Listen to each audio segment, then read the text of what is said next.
You know, deep in Kentucky, there's this place, Fort Knox, that supposedly holds about $300 billion worth of gold. And there are all these whispers that the vaults are actually empty. I mean, the last real audit was way back in 1953, so who really knows, right? But here's the thing, the real story isn't about if the gold is there. It's about how, back in 1971, the United States broke a golden promise to the entire world and basically said, hey, thanks for all the stuff, but you can't have your gold back. So how do we get to that point? To understand that, we need to ask one huge question. So that's the big question, right? Why would the US go to all the trouble of building this global financial system all based on one single promise, only to just unilaterally tear it all down a few decades later? Well, the answer isn't in 1971. It starts much earlier, in the ashes of a world torn apart by war. All right, so to really get this, we have to rewind, because before the dollar was king, gold was. We need to look at the system that came before, a system that offered stability but also had a pretty serious flaw. You see, for a long time, most of the big economies were on what's called the gold standard. Think of it like this. Your paper money wasn't just paper. It was basically a claim check for a real physical amount of gold held in a vault. But after the Great Depression and the absolute devastation of World War II, that system was completely shattered. Europe's economies were in ruins. They'd spent their gold to fight the war, and a lot of that gold ended up right here in the United States. I mean, just look at this number. By the time the war ended, the United States was really the only major economic power left standing, and it held a staggering 2/3 of all the official gold reserves on the entire planet. And that wasn't just a pile of money, that was power. It was leverage. The world desperately needed a new financial anchor, and only America had the gold to build it. Okay, so picture this. July 1944. Delegates from 44 allied countries get together in this little town, Bretton Woods, New Hampshire. Their mission was huge: design a brand new, stable economic system for the post-war world.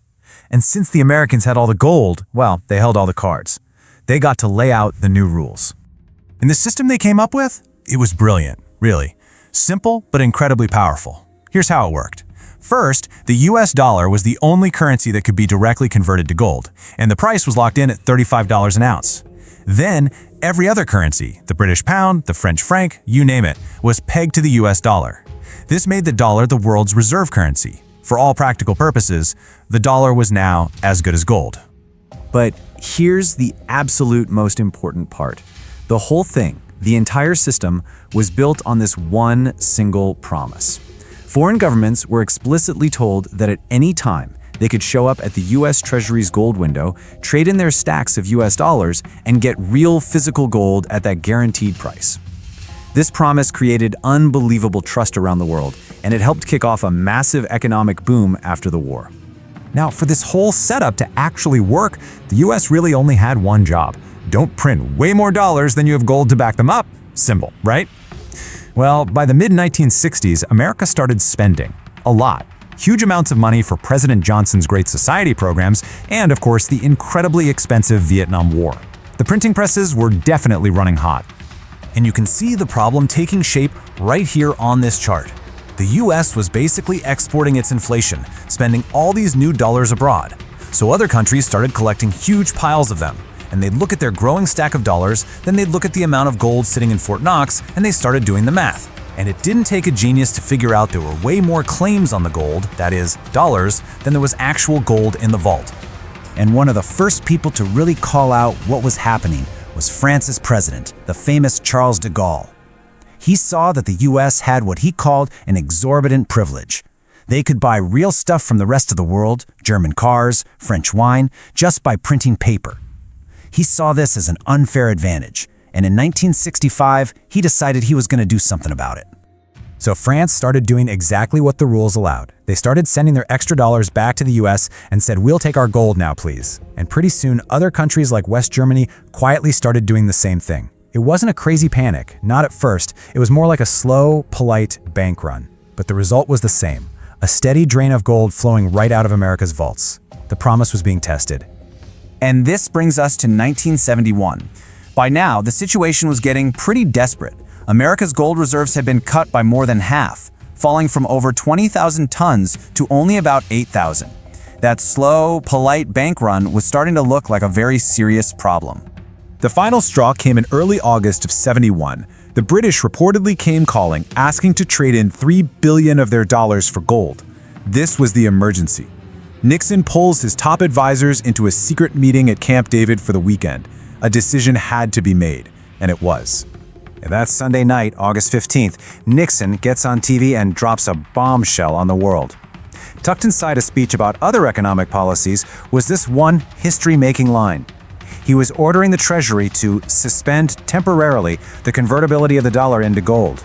And that moment became known forever as the Nixon Shock. And you know what temporarily meant, right? It meant forever. With a single announcement over a single weekend, the United States just ripped up the central promise of the entire global financial system. The gold window, which had been open for 27 years, slammed shut, and it has never opened again. So, what happens now? Well, to put it mildly, the world was furious. Think about it. For decades, these countries had sold real, physical things to America, and in return, they took paper dollars because they were built on that explicit promise that they were as good as gold. And now, when they finally tried to cash in that promise, the US just said, nope, new rules. What happened was a complete rewrite of the rules of global money. We went from the Bretton Woods world of fixed exchange rates anchored to gold to the world we live in today.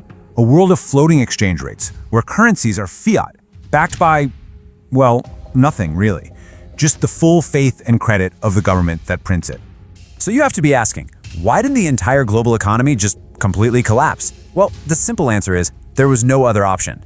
The dollar was already the essential plumbing for the whole world's economy, and its dominance got locked in pretty quickly by a new deal, the petrodollar system. That deal made sure global oil was priced in US dollars, which created a permanent demand for them all over the world. And that decision from 1971? Its legacy is literally the world we live in today. The US still has that exorbitant privilege.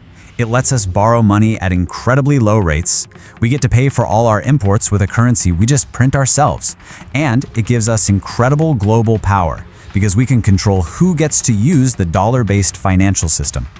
But you better believe the rest of the world did not forget the lesson of 1971. Today, you see rising powers like China and Russia actively trying to de-dollarize. They're trying to do business without using the US dollar. And what are they doing with their money?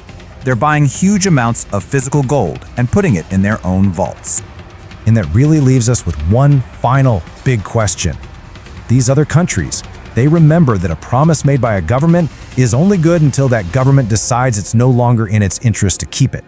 So when you see these nations converting their paper wealth into cold, hard, physical gold, you just have to ask, are they just playing it safe, or are they preparing for the next time a great power breaks its promise?